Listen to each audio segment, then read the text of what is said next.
அதுக்கு கேட்டீங்க என்ன காவல் எனக்கு நேரம் கவலையா இருந்தது பேர் பார்த்து பாருங்க உனக்கு என்ன கவலை எங்க எனக்கு ரொம்ப நாளைக்கு தோசை சாப்பிட ஆசையா இருந்தது உனக்கு ரொம்ப நாளா தோசை சாப்பிடணும்னு ஆசையா இருந்தது நீங்க சாப்பிட்டேன் அவனை முடிவு பண்ணிட்டேன் சரி வீட்டுக்கு போனேன் வீட்டுக்கு போனேன் வீட்டுக்கு போனா என் முன்னாடி தோசை சுடுன்னு சொன்னேன் சரி தோசை சொன்னதுக்கு அரிசி இல்ல பருப்பு இல்ல தோசை சுத்துக்கணுமா அவன் ஆசைக்குமா பேசலாம் சரி சரி பேசினாலே இங்க இருந்து பந்தசன கடைக்கு போனேன் சரி அங்க போய் 2 கிலோ அரிசி 1 கிலோ உளுத்தம் பருப்பு 1 கிலோ உளுத்தம் பருப்பாக 3 கிலோ வாங்கிட்டு சரி இங்க இருந்து போய் வீட்டுல போய் தந்துட்டேன் சரி சரி தோசை சுத்தி அரைச்சி தோசை சுத்தி சொல்லிட்டேன் சரி சொல்லிட்டாங்க நான் வேலைக்கு போயிட்டு திரும்பி வந்து சாப்பிடலாம் நீ வேலைக்கு போயிட்டேன் உங்க மனைவிட்ட சொல்லி தோசை சுட்டு வைன்னு சொல்லி நீ வேலைக்கு போயிட்டேன் சரி திரும்பி வந்து பார்த்தா 3 தோசை இருக்குது என்னடா இது 3 கிலோ 3 தோசையா சுட்டோம் சாமாத்தியம் தானா சரி சொல்லுங்க அதான் நானும் கேட்டு பார்த்தேன் சரி ஆமா 3 தோசை தான் சொல்றான் 3 தோசை சுட்டா கிலோக்கு ஒரு தோசை சுட்டு வச்சுக்கிறான் பிறகு வேற என்ன சரி தோசை பசி சாப்பிடலாம் நினைச்சா அவருக்கு 2 தோசையா அவனுக்கு 2 தோசையும் எனக்கும் 1 தோசையா உன்னுடைய பேர்ல 1 தோசையும்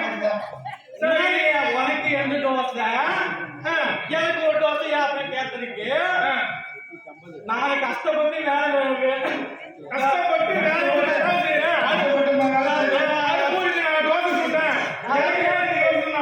எனக்கு 2 தோசை சொல்லலாம் சரி இப்பவே வாக்குவாதம் ஆனா சரி எங்களுக்குள்ள வாக்குவாதம் ஆனா உங்களுக்குள்ள வாக்குவாதம் ஆயிடுச்சு 2 பேரும் ஒரு முடிவு பண்ணோம் என்ன முடிவு 2 பேரும் கதை சாக்கி பத்துக்கும் ஓ யாரு 3 சொல்றாங்க அவங்க ஆண்டுக்கு 1 தோசை அவங்களுக்கு 2 தோசை யார் கம்பெனி அமைதியா இருக்கிறார்களோ அவங்களுக்கு 2 தோசையும் யாரு ஊருக்கு வர்றாங்களோ அவங்களுக்கு 1 தோசையும் அப்படின்னா எப்பனா 5 மணிக்கு சரி எப்பனா சாணி காசு போடுவா சரி அப்ப நான் எடுத்து சாப்பிடலாம்னு நினைச்சேன் சரி வெளியே போச்சு இன்னைக்காவது 5 மணி ஆயிடுச்சு அவரும் எழுந்திக்கவே இல்லை அக்கா மகள் எல்லாமே எழுந்திட்டாங்க சரி சரி எல்லாம் எழுந்தாங்க பார்த்தா சுத்தமா எழுந்திக்கவே இல்லை ஊரு சொன்னாங்க பக்கத்துல என்ன சொல்லுவாங்க ஏந்தி சாணி கழிச்சு போறீ ஆயம்மா அப்படின்னு சொல்லலாம்னு பார்த்தேன் அப்படி நினைச்சா அவருக்கு 2 தோசை போயிருங்க அப்படின்னா தோசை ஒண்ணாயிடும் தோசை எனக்கு ஒண்ணாயிருங்க ஏந்தி சாணி கழிச்சு போறீ ஆயம்மா அப்படின்னு சொன்னா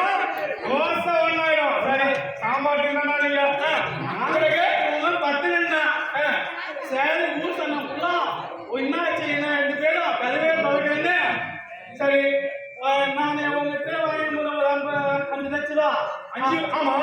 அதுக்கு வாங்கி சீமம் ஒரு போட்டேன் 5 லட்சம் ரூபாய் வாங்கிட்டு போய் சீமம் ஒரு கவுண்ட் வச்சிருக்கேன் போட்டு வச்சிருந்தேன் சரி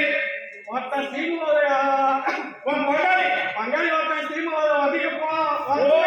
புரியுது நீங்க 2 பேரும் அமைதியாக வீட்டுல பட்டுக்க பார்த்துட்டு உன்னுடைய பங்காளி வந்து ஐயோ இவங்க ஆம்பராமன்ல என்ன சண்டையோ தெரியல என்னாச்சோ தெரியல இவங்க என்ன வீடு காலையில இருந்து கதவு சாத்திக்கிட்டே இருக்கிறது அவங்க மாப்பிள்ள போய் தட்டிக்கிறாங்க நீங்க அப்படி எந்திரிக்கல அப்படி எந்திரிக்கல நான் யாருக்கெல்லாம் நினைச்சேன் உடனே பங்காளி எனக்கு 1 தோசை ஆயிருமே ஆமா நீ ஊருக்கு 1 நிமிஷம் ஆக சொல்லு 1,000 எதுக்கு வீட்டுக்காரன் வந்து பங்காளி மச்சான் வந்து அவன் வந்து அதுக்காக வந்து இடிக்க வரான் பங்காளி அதுக்காக இடிக்கிறான் மற்றவங்க ஓட்ட வச்சுருக்காங்க சரிங்க ஏன்டா வாங்கி போட்டேன் போட்ட ஒரு கேட்டா 1 தோசை ஏன்டா 16 வாங்கி போட்டேன் ஏன்னா நல்லா கேட்டா சரி ஏன்டா நல்லா அப்படி கேட்டா தோசை 1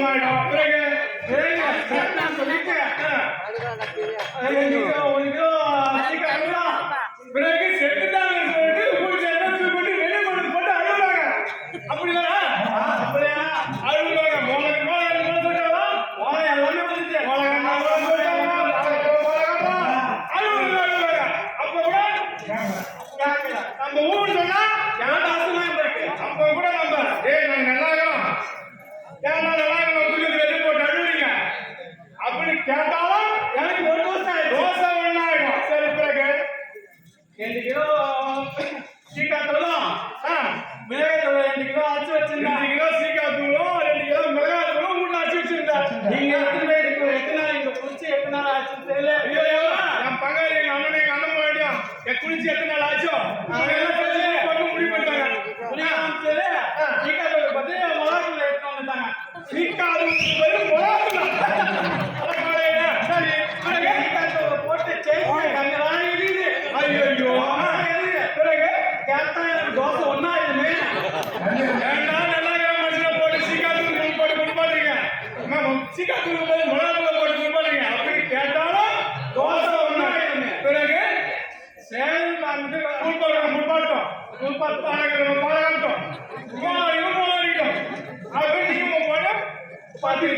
சரி தலைவர் கவுன்சிலர் மணிகாரு எல்லாரும் மக்கள் எல்லாமே வராங்க இங்க இருந்து நம்ம ஊர் கவுன்சிலரு மணிகாரு நம்ம ஊர் தலைவர் சரி எல்லாமே சொன்னாங்க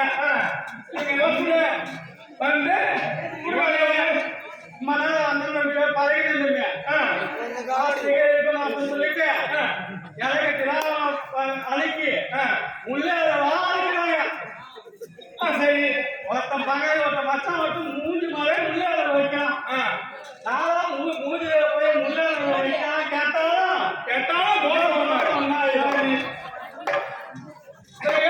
இங்க 3 பேர் தலைவர் எல்லாமே இங்க 3 பேர் இருந்தாங்க லாஸ்ட் எல்லாம் போயிட்டாங்க சரி தலைவர் கவுன்சிலர் மணிகாரர் இருந்தாங்க சரி சரி லாஸ்ட்ல இதுக்கு சட்ட பணம் ஏற்றி இருக்குமே வச்சுது சொல்லி அள்ளி வைக்கும் போது நெருமுட்டி அடுக்கி ஒன்னையும் உன் மனைவியும் படிக்க வச்சு தீ வச்ச உடனே சொட எழுது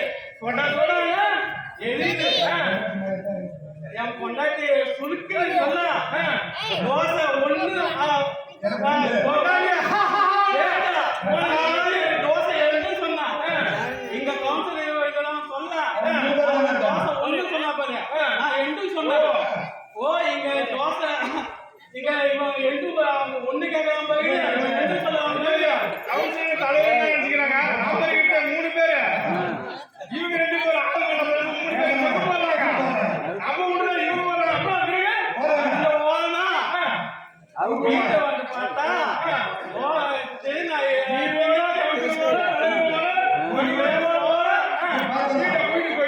வீட்டுக்கு போயிட்டேன் வீட்டை போய் பார்த்தா நாயை திரும்ப தோசை தின்னு போட்டு மாறாத்தி தோசைய நாய் தின்னுட்டு